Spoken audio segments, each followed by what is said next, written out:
Good morning, everybody.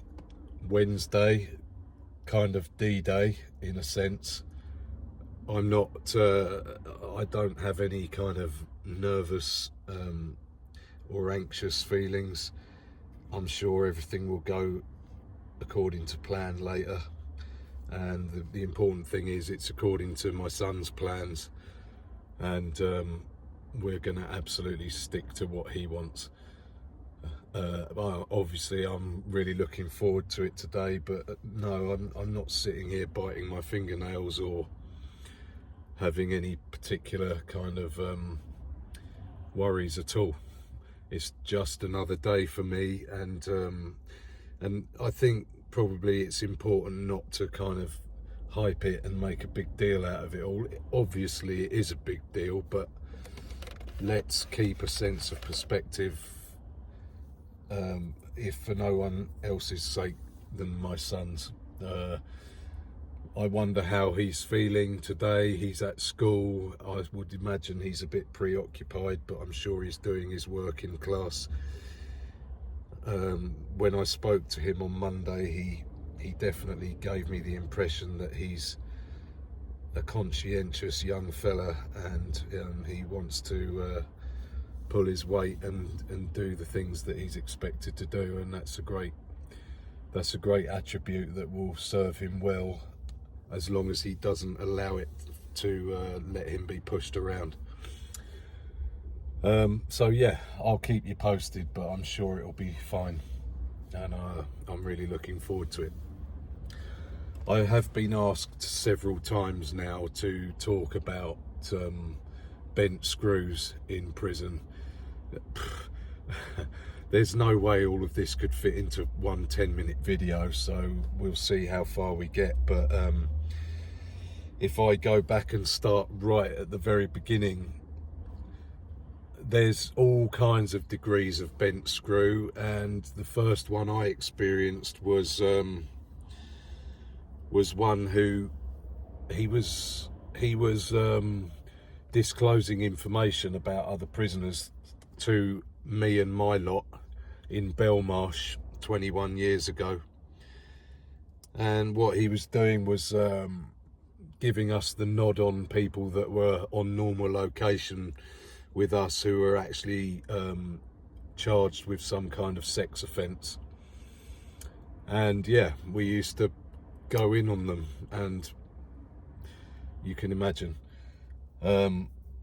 However, so that was technically being a bent screw, putting people in danger and disclosing information that they weren't entitled to disclose.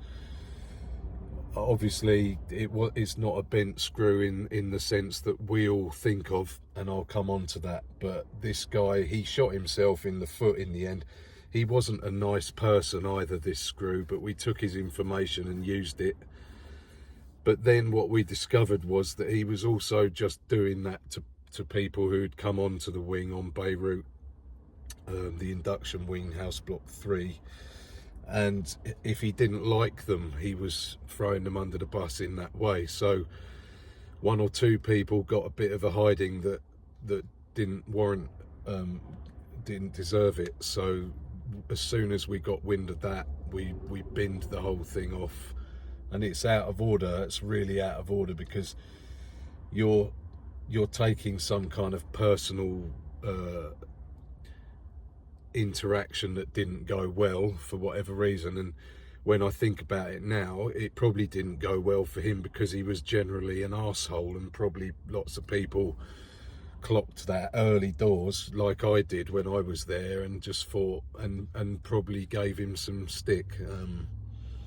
Yeah, I remember his name. It began with M. I'm not going to say it because I can't. I wouldn't think he's a screw anymore. He probably got weighed in at some point and quit on a disability pension or something. I don't know. So that was that. The second bent screw I encountered was also in Belmarsh, and it was also just after that first instance. And he was a prisoner, and not to me personally, but because I was still learning. It was a very early stage of my time inside, and I was definitely quite a greenhorn at the time. And I can remember his face. I can't remember his name. I've got a feeling it began with O. He was an African guy. He was relatively young, probably about my age then, around about 30, and he'd been nicked for taking drugs to inmates in Brixton prison. And obviously he ended up getting time for it. And in Belmarsh, he was he was well respected. He was loved by some people because I guess he was kind of a bit of a hero, because he'd done and put himself on offer for doing what there's a fair few people inside who would take full advantage of that and make some money, and he would make money, and that, you know, it would be kind of a partnership. I do remember him, aside from him being a bent screw locked up for that, he was a nice bloke. He was one of those African people who are just positive and smiley and you know, affable and personable, and yeah, he was a nice enough guy. So he never got any shit at all in Belmarsh, because although he had been a screw, he was he was everyone's kind of screw, I suppose you could say. I don't remember anything else in Belmarsh particularly. I remember an older guy, a good old school screw, was a nice fella. If you can't really put this down as being a bent screw, but he used to bring a Tupperware box to work on Saturday and Sunday, and back then in Belmarsh you used to get sort of a kind of a fry up on a Saturday and Sunday morning. And he would come with this Tupperware box and fill it up with sausages and take them home to his dogs, which, you know, why not? Yeah, and he was a nice guy. I think his wife was a screw in Belmarsh, and I believe possibly one or two of his children, so it was a real family affair. But he was a nice guy, and I've got a feeling, I read it years ago, I didn't like it, but I read Jeffrey Archer's account of his time in Belmarsh. It's such a funny book. I just thought, what a wanker this bloke is. No wonder you're nicked for perjury, mate, because he, in the book about his time in Belmarsh, he basically built it up to the point where he was running the whole fucking prison and he was only there for about a week. It's just ridiculous. These people, they just disappear up their own arseholes. It's amazing.